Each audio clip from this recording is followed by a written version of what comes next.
भारतामध्ये ज्यांचा ट्रेंड चालत होता किंवा भारतामध्ये के-सी-आर हे जरी नाव जरी ऐकलं तरी एक संघर्षाचं कारण किंवा तेलंगणामध्ये असणाऱ्या त्यांच्या राज्यामध्ये ज्या काही घडामोडी चालत होत्या या फक्त के-सी-आरमुळे. के-सी-आर यांचं नाव सध्या जेवढं चर्चेमध्ये होतं, तेवढंच नाव येत्या काही 5 ते 6 दिवसामध्ये खाली उतरलंय. त्याचं कारण म्हणजे तेलंगणामध्ये आत्ताच झालेलं इलेक्शन.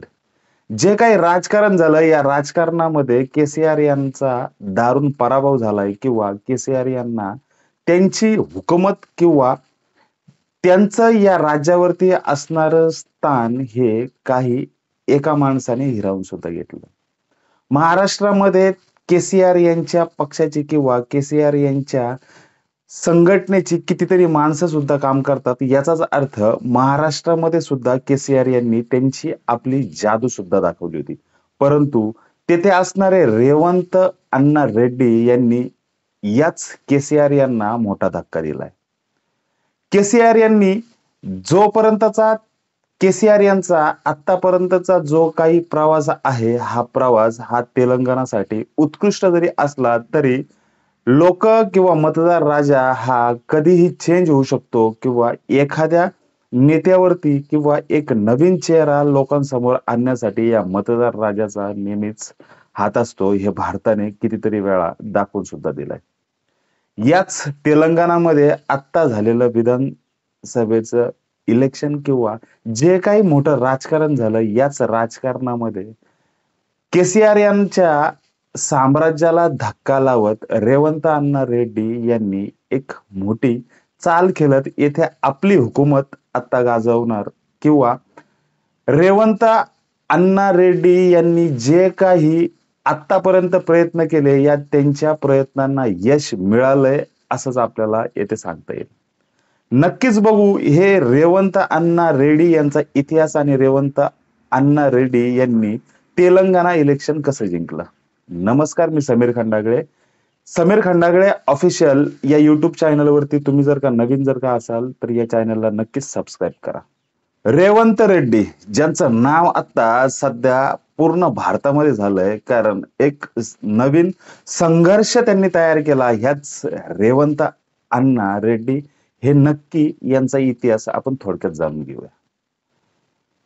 आधी जिल्हा परिषदेवरती सदस्य असलेले रेवंत अण्णा रेड्डी यांनी त्यांचा प्रवास इथपर्यंतच थांबवला नाही, तर त्यांनी पुढे जाऊन विधानसभा लढवत गुरुनाथ रेड्डी जे 5 वर्ष आमदार ज्या ठिकाणी होते त्याच ठिकाणी गुरुनाथ रेड्डी यांचा दारुण पराभव करत गुरुनाथ रेड्डी यांना येथे नास्तानाबूद केलं होतं किंवा त्यांच्या साम्राज्याला धक्का लावत येथे रेवंत रेड्डी यांनी येथे आमदारकी सुद्धा मिळवली होती. त्याच्यानंतर 2014 ला सुद्धा ते आमदार झाले आणि पक्षनेते सुद्धा झाले.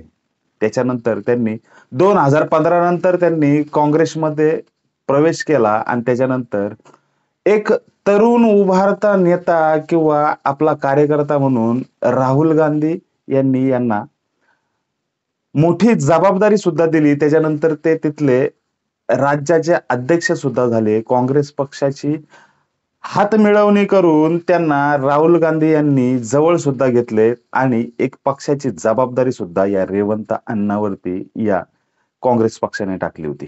2015 ला रेवंत रेड्डी यांना याच कॅश फॉर वोट प्रकरणात अटक सुद्धा झाली होती. मुलीच्या लग्नासाठी 1 दिवस फक्त ते बाहेर आले होते. त्याच्यानंतर पुन्हा त्यांना त्यांचं आयुष्य जेलमध्ये घालवावं लागलं.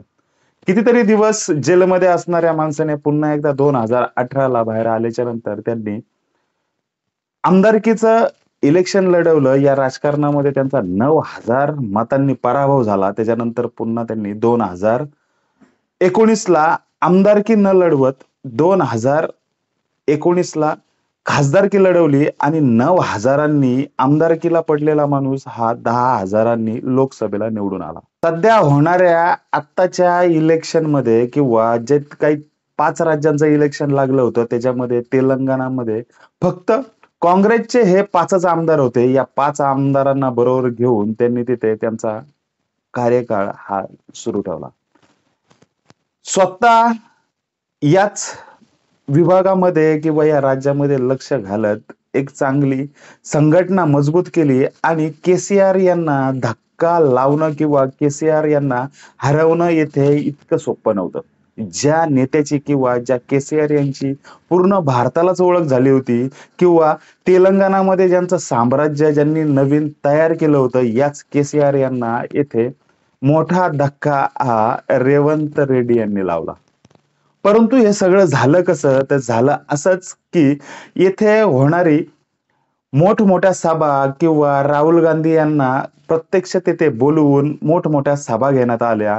लोकांची मनं जिंकण्यात आली. रेवंत रेड्डी यांच्यावरती लोकांनी पूर्ण त्यांच्या पाठीशी उभं राहून त्यांच्यावरती विश्वास ठेवला. रेवंत अण्णा रेड्डी यांनी लोकांना केसीआर यांनी केलेला भ्रष्टाचार किंवा ज्या ज्या पक्षांनी येथे भ्रष्टाचार केला असेल त्या नेत्यांना कसं ट्रोल करत किंवा लोकांना त्यांची बाजू समजावत लोकांची मतही हिसकून सुद्धा घेतली. केसीआर यांनी जे काय त्यांचं केसीआर यांचं साम्राज्य होतं, हे साम्राज्य येथे चालू असताना केसीआर यांना किंवा पूर्ण भारताला असं वाटलं सुद्धा नसेल किंवा तिथल्या तेलंगणा राज्याला वाटलं सुद्धा नसेल की केसीआर यांना कोणी याच्या पूर्वी किंवा याच्यानंतर पराभूत करू शकतो. परंतु केसीआर यांना चक्क धूळ चारत केसीआर यांचा येथे दारुण पराभव केला. केसीआर यांच्या पक्षाचा जरी पराभव जरी झाला जरी असेल तरी रेवंत अण्णा किंवा रेवंत रेड्डी यांना येथे नव्याने काम करण्याची संधी मिळेल का किंवा तेलंगणाचे नवीन सीएम हे रेवंत अण्णा रेड्डी होतील का, याच्यावरती सुद्धा या तेलंगणाचं लक्ष लागलंय. काँग्रेसचा झेंडा हातात घेत काँग्रेसच्या दिशेने किंवा भारत जोडो यात्रेचा फायदा तर याच रेवंत रेड्डी यांना झाला असेल का, असा सुद्धा येथे प्रश्न उपस्थित होतोय. याच्या पुढची कारकीर्द किंवा केसीआरला धक्का लावणं किंवा केसीआर यांचं इथे याच राज्यामध्ये असणारी मजबूत पकड आणि ही पकड सोडवून दाखवणे हेच रेवंत रेड्डी यांनी काम केलंय. याच रेवंत रेड्डी किंवा या लढाऊ माणसाला किंवा या लढाऊ माणसासारखी कितीतरी माणसं ही प्रत्येक राज्यामध्ये काम करत आहेत.